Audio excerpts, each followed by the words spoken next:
Welcome to Amp Up Solar Talk. Today we're diving into the future of solar with Pham from Aptos Solar.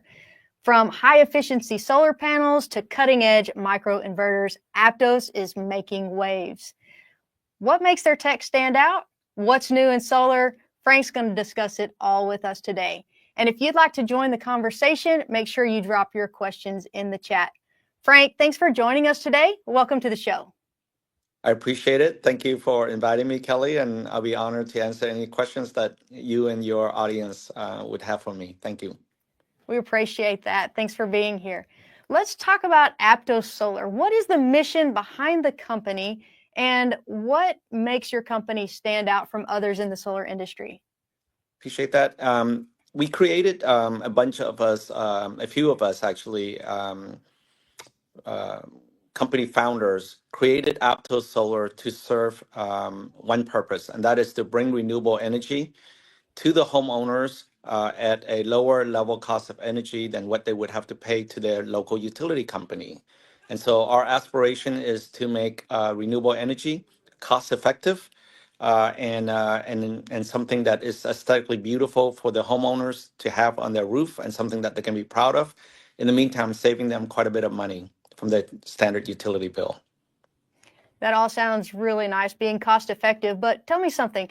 You're known for your solar panels, and you said something about aesthetically beautiful. How do you balance aesthetics with performance and durability and make sure that lasts over time? Correct. So since I'm the one of the original founder, and also the core head of engineering for the company, my mission is very simple.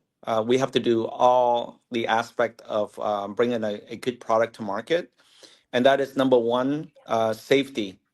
We have to design a product that meets all of the safety requirements in all regions of the world, especially in the U.S. with high wind loading for hurricane. We're the highest rated hurricane panel in the United States.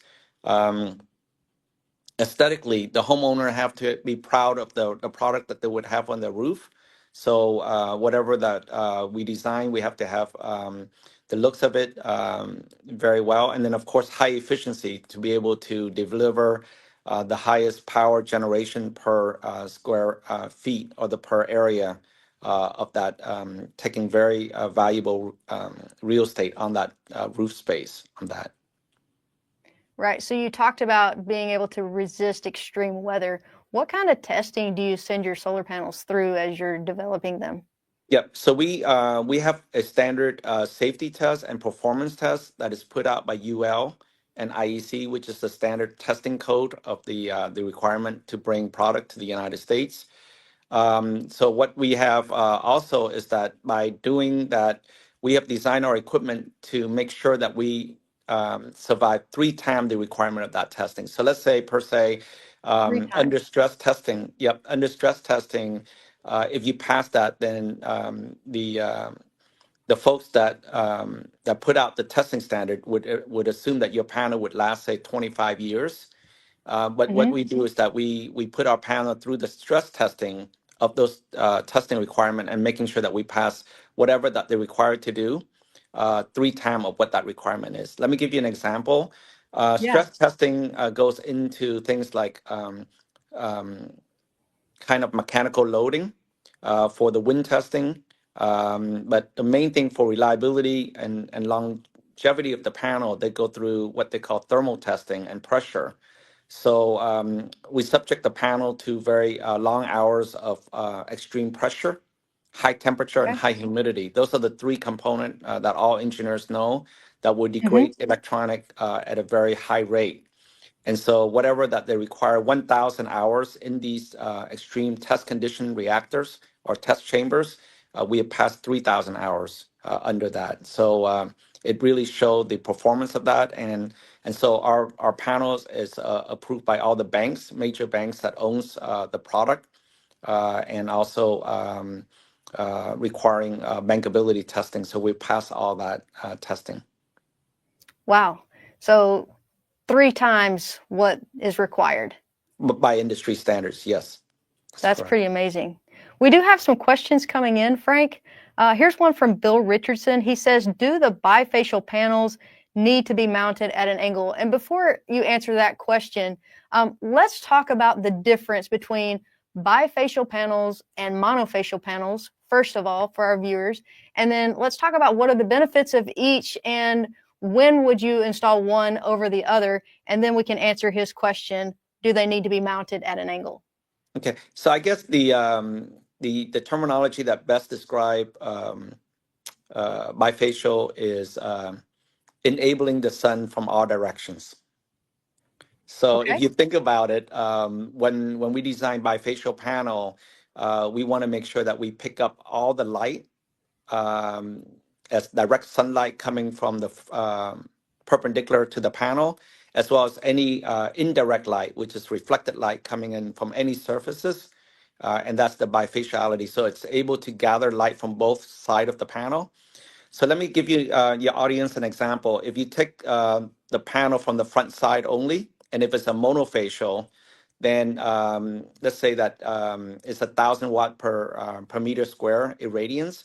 The panel is rated to get for our high power panel is 440 watt panel for residential panel and 550 for any kind of ground mount panels that Signature offer. So if you have one direct sunlight coming down at 1,000 watt per meter square, you would get 440 watt from one side. If you flip the panel upside down and face the back of the panel and have the direct sunlight coming on that front, facing the back of the panel directly, that would get 90% of what that panel is rated. So let's say if the panel is rated for 440, you would actually pick up 400 watt. So if you imagine that if you have two sun, one shining from the front, one shining in the back, you would get one full sun from both sides. You would get 440 watt plus a 400 watt on that, assuming that there was two sun, which we know that it's not. So that tells Right. you that the back side is 90% efficient to the front side of that. So that's on the bifacial panels. That's correct, on the bifacial versus a monofacial. The monofacial is basically having a black back sheet that covers the back of the cell structure, so you're not able Mm-hmm. to gather the scatter lights. And then on the audience, by the way, it's a great question by your audience Mm-hmm. on what panel to mount it. If he is to mount it on a ground mount, he should mount that panel at roughly about 35 to 40 degree, facing directly south, due south, because we're in the northern hemisphere. So he should face it due south. And if he's a really enthusiast about solar, he should clear that out. And if he lines it with white bedrocks, he will see quite a bit of light scattering, up to almost 25% of power Because you're harvested from the getting back. more of that reflection off of the That's white correct. rocks That's underneath. correct. That's correct. Okay. So I have another question here from Mark. He says, can I install these panels myself? Absolutely, you can. In fact, if you have, let's say that you buying the panel at home, and you can do it yourself, absolutely you can do that. But my recommendation always is that one of the beautiful part about Signature Solar is that you know the do-it-yourself folks can do it, and oftentimes Signature Solar can recommend you to your local electrician and they can install it for you if you buy the equipment, and at a very minimum cost you can hire them to put the panel on, or you can do it yourself, but make sure that you have a master electrician to tie all the electrical work together, because you have to get the permitted in that municipality where you're at, and have the design sign off, and then also be final inspection has to be done by your local municipality government. Okay, so be a little bit careful on that because it is high voltage, okay, with direct current. So just be careful on that and have a proper electrician connected. Very good answer. We have another question about installations that says, can you, this is from Bill Richardson, is there any gain if these are laid flat? Yes. So if you think about it, a lot of questions is that will the bifacial work, say, on a residential roof where it's laying kind of directly flat on top of the roof line? And the answer is that yeah, you can still pick up about 5% of light. A lot of time people don't realize it, but the wafers or the solar cells are so thin that quite a bit of light passes right through the cell itself. And so if you look underneath the panel, if it's directly mounted on your, say, shingle roof, if you look behind the panel, you can see a light illumination on that because the structure is so thin that there's additional light that passes through that. So you get some secondary light, low light illumination in the back, and you can pick up about 5% of power. Also, the other thing is that with the black back sheet, the panel itself absorbs quite a bit of heat, and everybody knows in the electrical world that when electrical component is operated under extreme heat, you lose a bit of efficiency. So the thermal coefficient is much better on a bifacial panel versus a monofacial panel. It runs Let's talk cool. about this. I'm sorry. Yeah, go ahead. I'm sorry. Let's talk about this black color really quickly. You guys make these really sleek looking, nice looking black, all black panels. Of course, I think you have some other ones as well. Being black, they look really, really nice. Does that affect performance in any way? No, it doesn't. In fact, the darker the panel, the higher the efficiency is. If you think about why, a lot of people are asking why is the panel black? Well, the panel is black is because it is capturing all the reflective light. So if you think about the black panel itself, the wafer itself or the solar cell itself is a very rough surface. It's all texturized surface area. So if you imagine that the light is bouncing into a mountain range, so when the light comes into a mountain range, it's all entrapped in that. So that's why it's so dark, because the light comes in there and it's all captured, and it's scattering back and forth between all of the peaks on that surface, and that's why the surface looks so black versus a shiny surface where the light would hit it and it will reflect it right off. So you want the darker the panel is, the better off the solar entrapment is. Okay. And of course, Great. aesthetically on the roof, everybody should be, nobody should ever have like a silver frame on top of the roof. It just makes it aesthetically very unpleasing to the homeowner. So for more efficiency, look for the really dark panels. That's correct. That's correct. Okay, good point. Okay, so we have another question here from Aubrey. Are there any advantages to purchasing a monofacial panel over a bifacial panel? Absolutely not. If I was buying panel for my house, aesthetically they both look identical, Audrey. Mm-hmm. But in terms of performance, the bifacial panel will outperform the monofacial 100% of the time, hands Okay, down. let's talk about cloudy days. I know a lot of customers are very curious about what am I supposed to expect on a cloudy day, low light conditions, or maybe I have a lot of shade. And we've had a lot of calls in our customer support that says we can't find it on the spec sheet. Or do these panels have bypass diodes? Right. So how do your panels perform when it comes to performance in low light conditions? Okay, so it's a two-part question there, Kelly, on low Okay. light conditions and then also in shaded area. Okay, Mm-hmm. so for the audience purposes, solar enthusiasts, the first part of that is the low light irradiance. The panel is based on an IV curve. It's a curve of current versus voltage. So the voltage pretty much remain consistent. It's the current that is what is driven by the irradiance.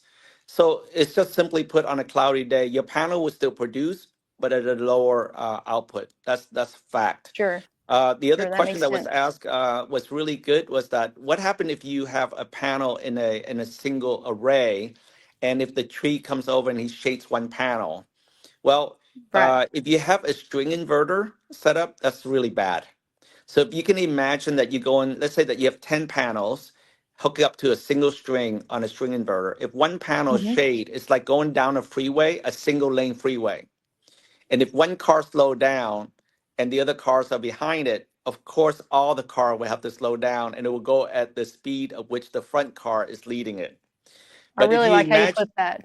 That's right. And then if you have a product like Aptos is that signature carry from Aptos, which is a Hmm. microinverter. So any home that hooks up, guys, the easiest to hook up panel with microinverter, and I'll explain to you why that is.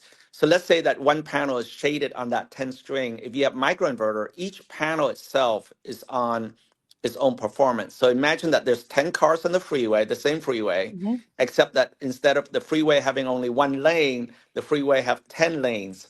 So the cars are free to go at the speed at which they go.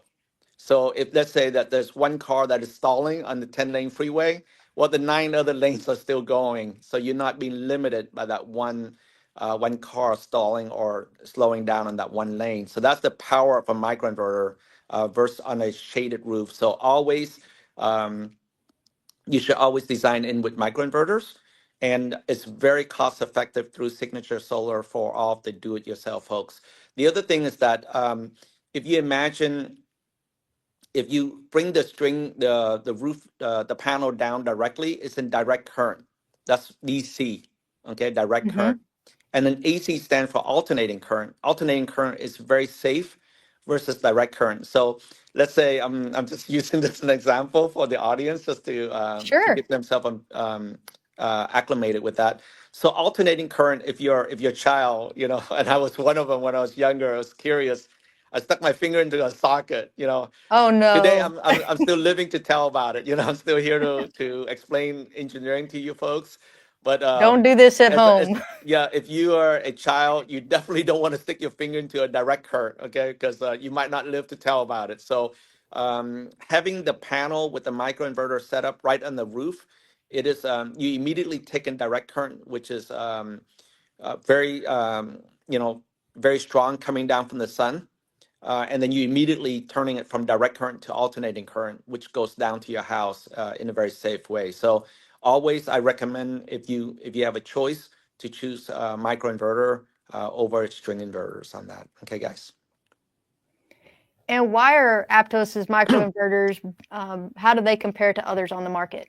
Great question. So microinverter is basically all it does is that any inverter does is that it when you capture sunlight and then turn it into electricity, it comes down in the form of direct current, as I just mentioned to you. And Hmm. of course, to make it usable in a home, you have to if you have to make an inversion of that from direct current to alternating current, and that's what a microinverter does. The advantage of an Aptos microinverter is that it's rated up to 400 watt, so you're able to extract more power, more energy coming out of your panel, like an Aptos panel, who is 440 watt versus a smaller power panel. In fact, we have our new product that Signature will be carrying coming up in the March April timeframe of 460 watt for the Oh, same footprint, much higher in efficiency. And so okay. that microinverter is able to extract more power and not be able to clip off the power that you have. So it's an amazing combination of product that Signature carry from Aptos. And when we engineered it, we want to make sure that we engineer it to capture the most amount of current coming out. But Kelly, I wanted to highlight one of the main thing that I wanted to. The purpose of creating for Aptos is to make energy affordable.